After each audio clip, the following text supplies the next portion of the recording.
ஸ்ரீஹி ஸ்ரீமதே ராமானுஜாய நமக. ஸ்ரீமத் வரவர முனையே நமக. ஸ்ரீ ஸ்ரீனிவாச மகா குரவே நமக. ஆழ்வார் எம்பெருமானார் ஜிய திருவடிகளே சரணம். அடியன் குமுதவள்ளி கிருஷ்ண ஸ்ரீனிவாச தாசர். ஸ்ரீ ஆண்டாள் நாச்சார் அருளி செய்த திருப்பாவை பாசுரம் 17. அம்பரமே தண்ணீரே சோரே அரஞ்செய்யும் எம்பெருமான் நந்த கோபால எழுந்திராய் கொம்பனார்க்கெல்லாம் குழுந்தே குலவிளக்கே எம்பெருமாட்டி யசோதாய் அறிவுராய் அம்பர ஊடறுத்து ஓங்கி உலகளந்த உம்பர் கோமானே உறங்காது எழுந்திராய் செம்போர் கழலடி செல்வா பலதேவா உம்பியும் நீயும் உறங்கேலோர் எம்பாவாய். இந்த பாசுரத்திற்கான விளக்கம். ஆண்டாள் கோஷ்டியினர் வாயிற்காப்பாளர்களிடம் அனுமதி பெற்று சன்னதிக்கு சென்று விட்டார்கள். இங்கு திருக்கோயில் என்பது நந்தகோபாலனுடைய மாளிகைக்கு ஒப்பிடப்படுகிறது.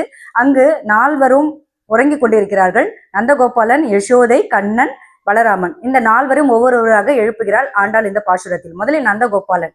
அம்பரமே என்றால் அந்த சொல் இங்கு அம்பரம் என்றால் வஸ்திரத்தை, ஆடையை குறிக்கும்.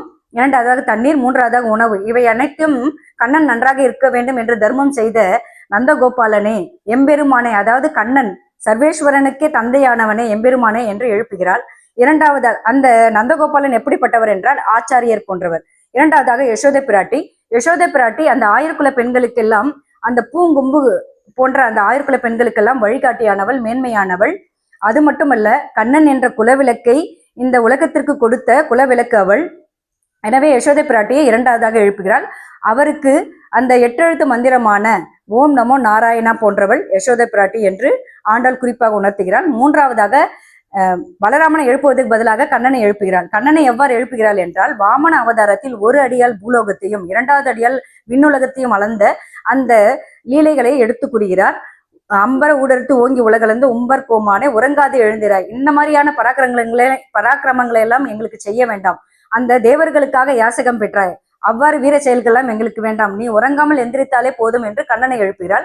கண்ணன் குறிப்பால் பலராமனை எழுப்பவில்லை என்று உணர்த்துகிறார். உடனே பலராமனை எழுப்புகிறாள். எப்படி எழுப்புகிறார் என்றால், பலராமனுடைய அந்த சிவந்த திருவடிகள், அதற்கு பொன்னாலான கழனை, அந்த கழலை அணிவித்து, அந்த அணிகலனை அணிவித்து அவரை சிறப்பிக்கிறார். எவ்வாறு சிறப்பிக்கிறார் என்றால், பிற்காலத்தில் தாசனுக்கு தாசனுக்கு தாசன் என்ற அடியன் அடியன் அடியன் என்ற அந்த குரு பரம்பரையை தோற்றுவித்து சிறப்பாக வைணவத்தை பரப்புவார் என்பதை குறிப்பால் உணர்த்துவதற்காக இவ்வாறு சொல்லி அவரையும் எழுப்பி, நீயும் உன் தம்பியும் எழுந்து எங்களுக்கு அருள் செய்வீர்களாக என்று எழுப்புகிறார். அவர் பலதேவர் எப்படிப்பட்டவர் என்றால், பாகவதர்களின் குழாமில் மிகவும் மேன்மையானவர். அதனால் அவரை கடைசியாக மூன்றாவதாக எழுப்புகிறார். இதுவே இந்த பாசுரத்திற்கான விளக்கமாகும். ஸ்ரீ ஆண்டாள் திருவடிகளே சரணம். அனைவருக்கும் புத்தாண்டு நல்வாழ்த்துக்கள்.